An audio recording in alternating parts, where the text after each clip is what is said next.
Magandang umaga sa inyo. Ako'y nakita po natin ay hindi po tutupad. Naglilinis po, naghahanda po kami dahil sa kasalang magaganap po dito. Kaya nililinis po namin itong lugar na ito. Ito po yung aming lugar na paggaganapan.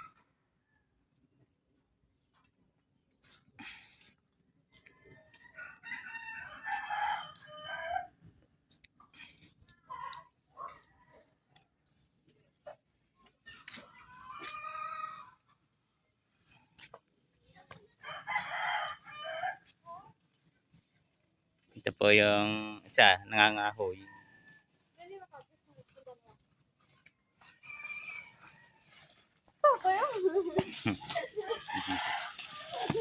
Hihilaw. Ito po yung lugar.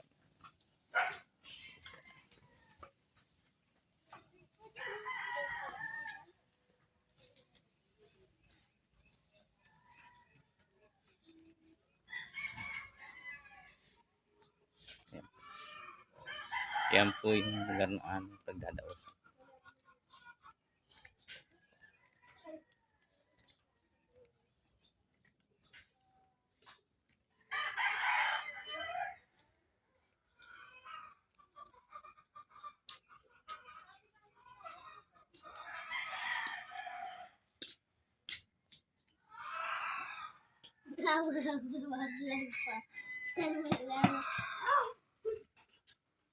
Nga pala yung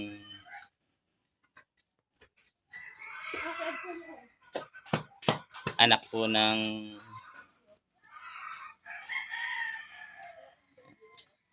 kanino ka nga baga anak? Ha? Kanino ka nga anak? Ha?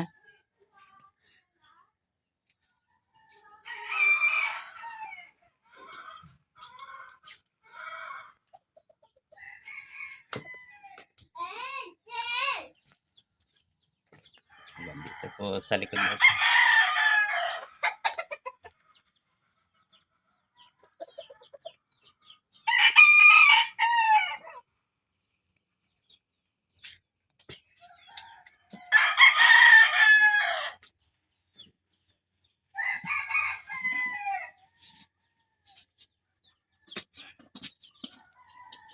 Ito po yung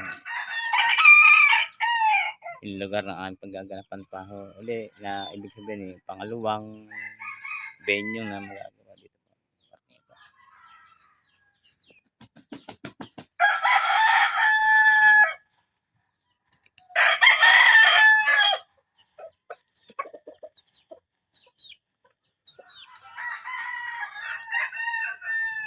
Ito po yung lugar ko na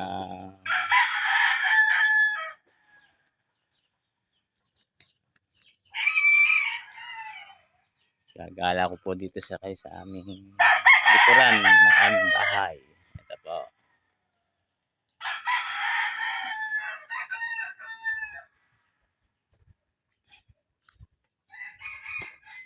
Mga halaman din po akong tanim, ilang gulay.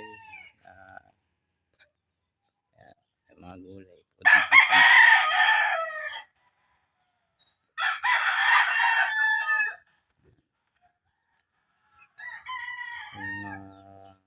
Makukunan po ng gulay katulad po na hindi na para lumayo.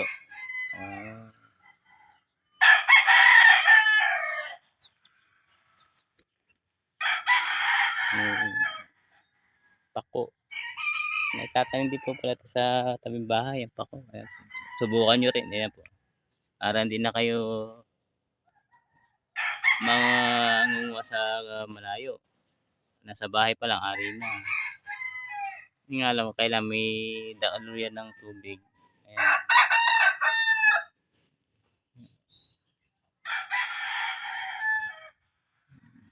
Parang meron na pong makukunan. Meron na po ito. May mga talbos na rin. Ang una po kasi yan ay pa isa-isa lang na tinanim. Ayan po ngayon, kapal na. Ay, pwede po lang itanim yan. sa nabubuhay. Kala ko kasi sa mga malamig at buhanginan, mga tabing ilog. Ngayon pala pwede po sa tabing bahay basta aanuran ng tubig. Subukan nyo rin ho para hindi na rin kayo lumayo ng pagkuha ng pag nagustuhan nyo ipako. Ayan po. Yan po ang may babahagi ko rin sa inyo yung mga masipag po lamang magpatanim. Harap ng sarili po na hindi na lumayo. Ayan.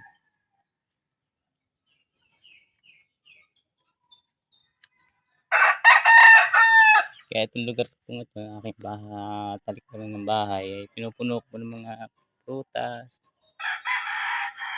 Hindi na po may mga kakao, avocado.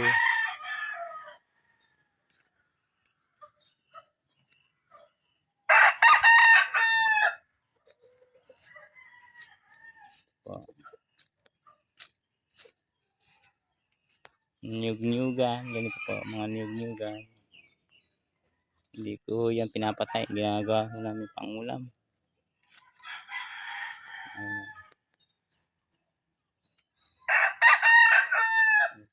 Mga bata, laing, gabi po, tawag na dito, gabi.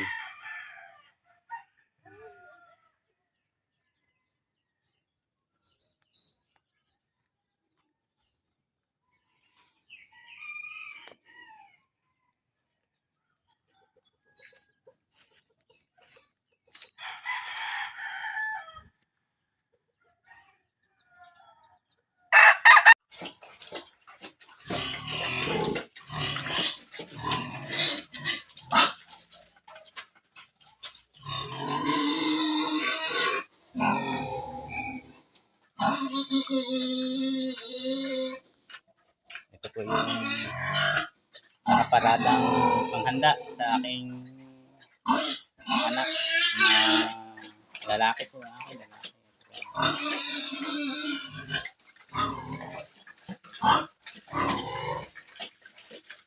Ito po yung mga nasa 250 kilo, 250, 270 ganyan. Ito pa yung nasa ano po yan, 100 kilo.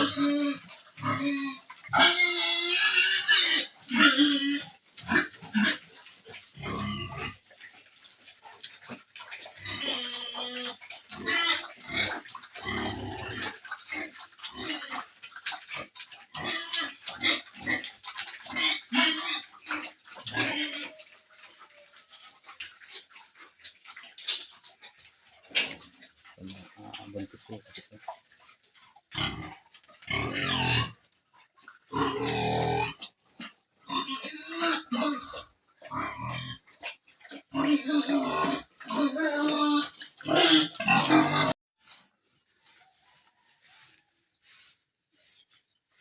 Ito po yung nagawa nila. Oh.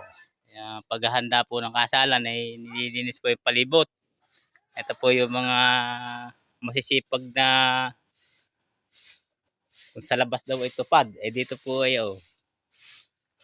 tupad ng paglilinis na masisipag ba. Malayo na po sa bahay, nasa paso na. Ay ganyan po talaga magwalis sila, malayo sa bahay. Ayan po yung kanila nilinis. Ayan. Maganda po naman talaga kasi kayo nakaparito sa amin dito, tignan niyo po ito ng aming lugar. Basta malinis kasi kahit po yung ano man yung ang kakayanan natin at malinis po talaga. Maganda po naman talagang tingnan. May pamamalas pa po sa mga anak kung ano yung linis ng kapaligiran.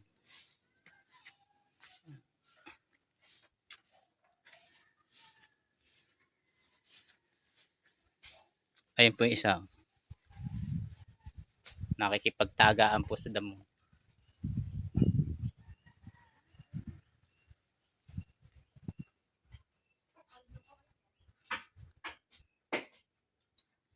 Yan po, may niyog-nyogan na talbos. Ito na po yung dalawang tupad. Ayun.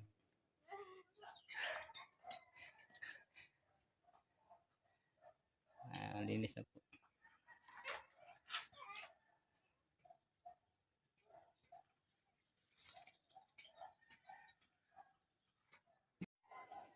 Balik kayo. Po. Sisilab na. Pati itak ko ay masisilab. Ayun po, sarap ng buhay ng dalawang tupad na nakaduyan. May duyan po kasi dito. Ayan.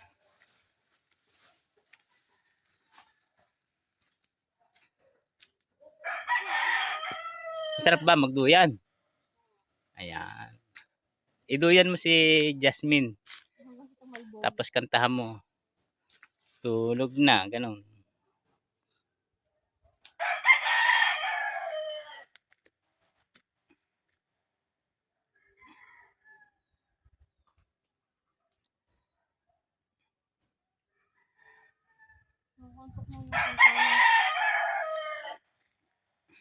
Ayan po. May taga-alaga. Lilipat natin yan dito. Maganda dito. Oh, may maganda pa raw dito. Teka.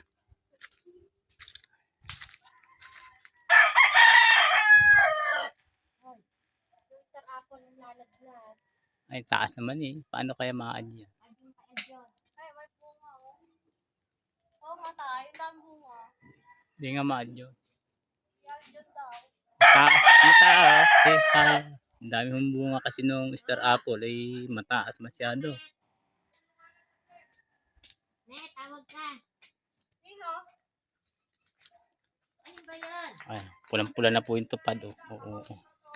Meron pang isa yun. Nangingitim naman ho.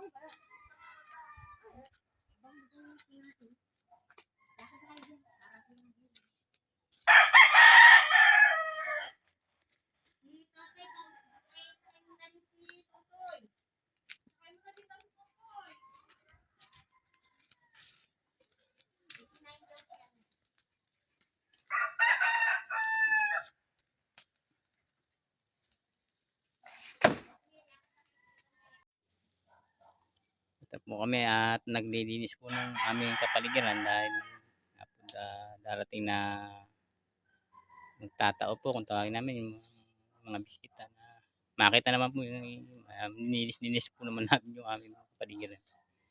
Ayun po ang katulad po isang magulang na nagpapakasal. Ganito po pala. At yung paghahanda na lapit medyo iniisip na kung ano yung dapat gawin. Lalo na po sa mga may anak na lalaki. Ay ganito po talaga. Kung ano naman po yung kaya o sa katulad po namin, hindi naman talaga mayaman o yun po yung sabi nga bilang isang ama ay ibinibigay natin kung ano yung kaya nating ibigay doon sa ating anak. Yun po naman hindi naman sabihin natin na persahan o ano, yun yung paghahanda na pagbibigyan naman po yung paghahanda eh. Malayo pa ay pinaparada na rin.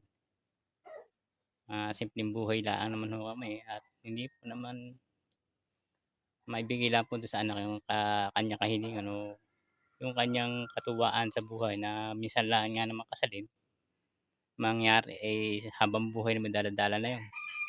Ay kung masaya siyang nakadaos ng ganyan pala at nakaranas din naman tayo, ipadanas din naman natin kung ano yung kaya natin. Hindi po naman persahan. Yun po lamang. At sa nakapanood po nito ay yun po isang danas lang naman ng katulad namin na nagiging isang tradisyon na kasi po yan eh. Sa amin dito ng lugar. Ito po yung bayan ng Magdalena. At sabi nga po yung aming tradisyon eh hanggang ngayon daladala. Ang kahit anong buhay na meron ka basta sa anak maibibigay mo na kaya mo ibigay natin. Kasi pag edad natin ay saka pa natin gaganapin yung ating ibibigay hindi na po kaya at hanggang bata pa o kaya pa, ibigay natin. Yun po lamang, marami pong salamat. Magandang tanghali po sa nakapanood nito, lalo na po sa mga, nakakaranas ng mga ganito. At danas niyo rin po kung paano ang magpakasal ng isang anak. Yun po lang, marami pong salamat.